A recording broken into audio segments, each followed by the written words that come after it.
Howdy ladies and gentlemen, I'm Alpha Kilo 5, and this is my series, Now Hear Me Out. I'm a fan and backer of Star Citizen, and I like to use CIG provided information to dream up starship variants and alternative uses and refits for those vessels.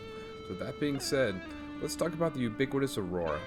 Many citizens first left Port Olisar in the iconic cockpit of an Aurora, so it has a special place with backers' hearts. Now while there are a handful of dedicated stealth ships serving as fighters, bombers, and even transports in the verse, they however have the downside of visually looking like stealth ships, and thus high-value targets. Oftentimes the best way to be covert is to be overt. Thus entered the Interstellar Jeep, or what my org mates and I simply call the Roach.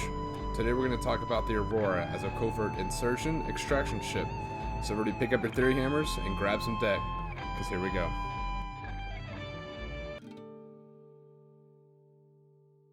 Now hear me out.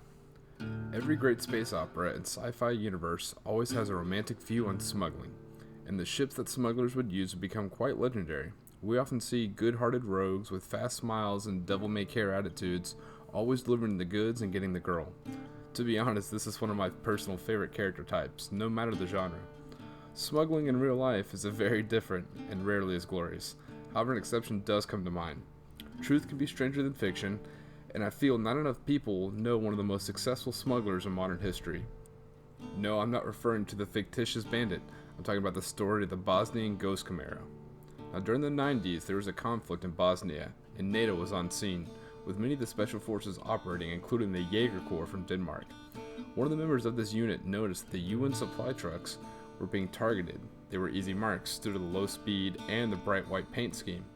So Meyer had a plan to take his personal 1976 Camaro and use it with his knowledge of the Bosnian backroads to deliver much needed supplies to the civilian villages. The U.S. Army Corps of Engineers agreed to supply a classified black paint that defeated IR sensors at the time, added armor plating, a mine plow, run flat tires, and a nitrous system. All combined, it gave rise to the Ghost Camaro. It could haul up to 400 kilos of supplies while escaping and evading hostiles. This interesting example is what led me to think about taking the Aurora and respecing it to accomplish a certain mission set.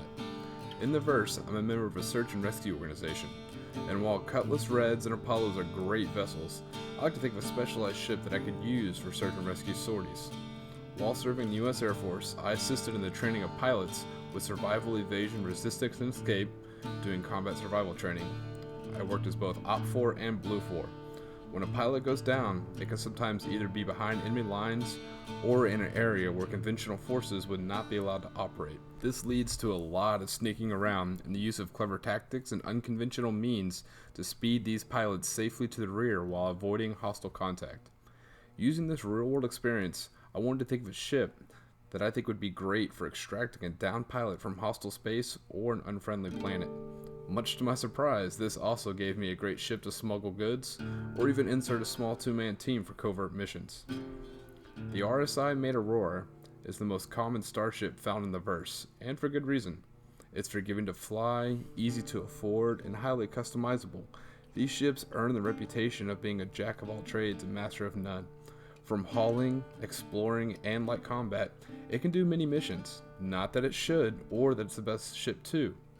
This is why many people refer to the Aurora as the Interstellar Jeep, due to the many different variations and the customizable loadouts.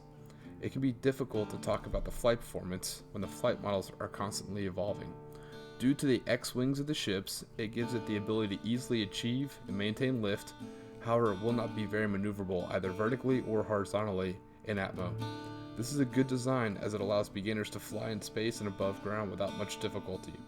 This long-bodied X-wing shape, combined with a bulbous cockpit, is why it's earned the name Roach. The Aurora comes in many variants. You have the Essential or ES, the Marquis or MR, the Luxury or LX, the Clipper or CL, and lastly the Legionnaire or LN. To briefly talk about each, with the Essential, it is as the name states, the ES comes with the most basic components and weapons with a very small rack for missiles. The Marquis is the first step up above that. It has more solid components, a little bit better weapons, and a bit of a larger missile rack. Now the Luxury is a little different. It's a direct upgrade in the Pathfinder role, built around being long range and surprisingly has room for a good sized missile payload. The Clipper, or the CL, is designed around being a small cargo hauler, coming stock with a store-all big box and even a small missile rack. And the Legionnaire is the top-tier combat upgrade, better than the MR in most ways. All 4 weapon spots come gimbaled, and the components are all military grade, including an upgraded power plant, and the largest rack for missiles. Now all these variants can be used to create a Roach due to the fact that the majority of them take the same parts. So the first step is to get the EM signature as low as possible. I won't be going solely by the numbers due to them being subject to change, same as the naming of specific parts. The Aurora already has a decently low EM signature anyways. To get it lower, we need to swap out all the parts for ones that have the lowest EM signature possible. These will not be the most efficient parts, but that's okay, because the goal is just not to get spotted and to be undetected. Furthermore, the lower the IR EM signature, I recommend to take ballistic weapons. For example, I outfitted my LX with 4 yellow jackets. I leave these turned off unless I need them, such as for defense from NPCs or etc. Now by having this loadout with your ballistic weapons turned off, you should be down to the low 800s. Having a low 800 for an EM signature is pretty nice. However, it is important to remember about your cross section. If you have the big store-it-all box below, or the Legionnaire's large missile racks aloft, it'll increase your cross section. You can further reduce your EM signature, but it's very risky.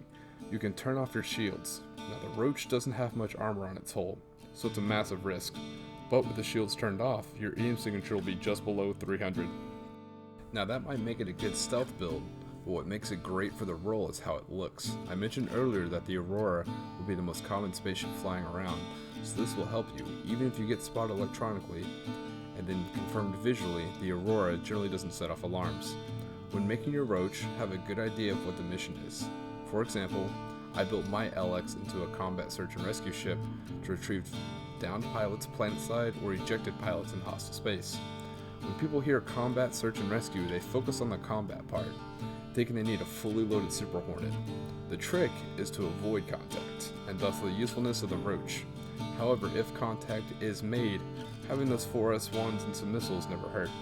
With the Roach being a small ship that can run dark with a sub 300 signature, this will allow me to jump into space or surface that just had a recent conflict, look for and pick up any ejected pilots, all while avoiding detection. Now many of the variants could have special roles that they naturally fit into. The ES and LX make great covert personnel transports. The MR and LN is ambush craft or even anti-AAA Wild Weasel platforms, and the CL will be a smuggler's dream. To me, the crowning jewel in the Aurora's usefulness is that it does indeed fit in the hangar of the Carrack. Let the possibilities of that sink in for a spell. This is why I built mine for CSAR, because I'm in a search and rescue organization, and my Carrack will be spec'd for that role. However, that's a video for another day. At this time, the Aurora is known to fit in the Carrack, Idris, Endeavor, Kraken, and 890 jump hangars. We know the ship has room for at least 2. This is using the pilot seat and the bed. Additionally, another passenger can fit in the gangway between the berth and the pilot seat. Once life support comes online in the game, we'll know for sure the transport capabilities of the Aurora. There is literature that refers to the port and starboard hatches as being airlocks, and speculation that this would allow the Aurora to dock with many capable vessels with the same size docking collar. This would greatly expand the usefulness of the Aurora. The weapon loadout for the Roach is meant to give as low as a signal as possible. Thus take caution when firing missiles as they may increase your signature. For my CSAR and covert insertion and extraction build of the LX model, the weapon loadout chosen was 4 size 1 yellow jackets fixed and 4 size 1 spark 1 cross-section missiles. If when rocket pods are made available, this will be the preferred missile rack loadout. This loadout allows for low detection and a small amount of firepower for rough situations.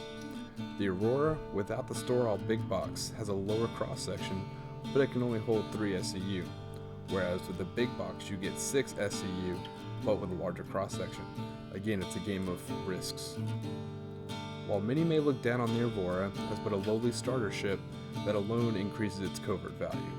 Combine that with being able to fit in a ship as small as the Carrack, while carrying up to 6 SCUs and 2 people, while having a 800 to sub 300 EM, and you have quite the subtle little runabout.